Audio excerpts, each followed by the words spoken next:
Good morning, Facebook, YouTube, Instagram, or good evening if it's still night where you're at.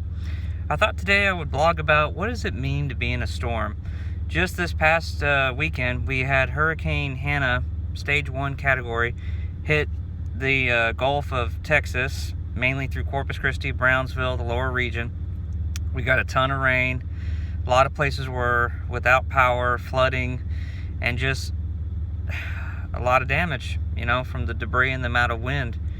But I bring up this topic because it doesn't have to be a physical storm that you're going through. Not everybody's going to know what it means to walk in your shoes. But we can all say that maybe at some point, or will have to deal with, is what is it like to go through a storm?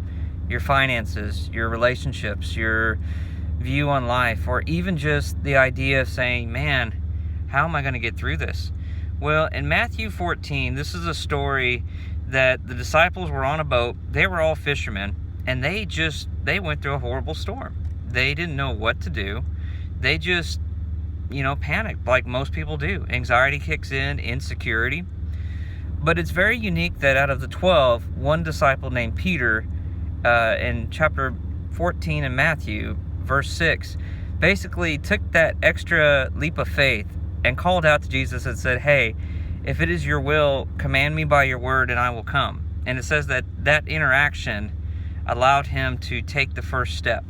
A lot of times for us to get out of a storm, we have to take a step, an action, a verb, something in motion to get things into motion.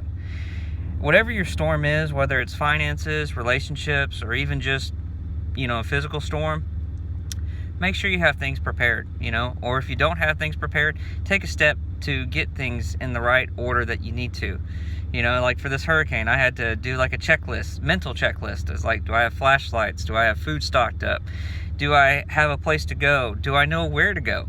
It doesn't have to be for an actual hurricane, but if you think about these things in application, it will help you get better prepared for when storms do come your way. Put a little money away in savings now if you haven't already done so. Have a route plan so that way that if something does happen, you're prepared. Nobody knows what life's going to throw at them at any point. Our life is not promised. We're born and we're all going to die at some point. And I don't mean to make that sound very dramatic, but that is the reality and the truth that we live in. But as far as when storms come, we can look better toward a future. We can be prepared.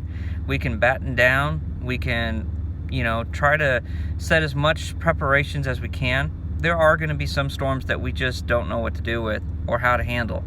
But if you're careful and you're wise and you're smart, or even just have an attitude that says, I'm going to do whatever I can to be best prepared, it will help you get through the storm. And if you need to have an interaction with Jesus, or a truth, or a sound, or even just talking with someone, an interaction, that is key to growth. That is key to get through whatever storm you're going through.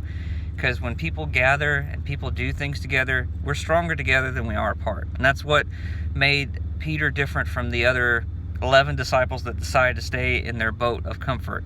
He took a risk, but by doing so, he's forever known in the Bible as one who walked on the water with Jesus. Isn't that kind of a cool thought? That this guy, just like you and I, a fisherman, one that was insecure, one who boasted in pride, but yet out of the 12 and his, friends, he was the one that got out and said, I'm going to take a risk. And sometimes that's what we have to do in a storm. We have to take a risk. Not foolish behavior, but the risk of saying, I might need help. I might need to ask for help. So whatever storms you're facing or storms you're about to embrace, let us be the kind of people that can ask for help and not be afraid to risk that vulnerability, to be able to say, you know what, my pride will be put aside, and I will align with someone that can help me get through this time.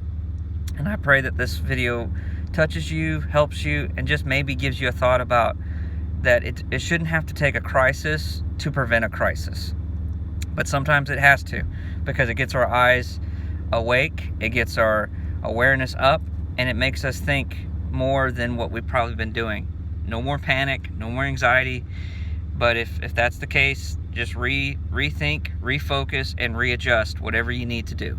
So that way when a storm comes to you, you're best prepared to the ability that you have. And if you need help, take a risk and ask for help.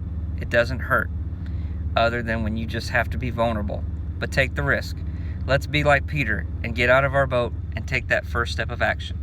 Have a great week, guys. Talk with y'all later.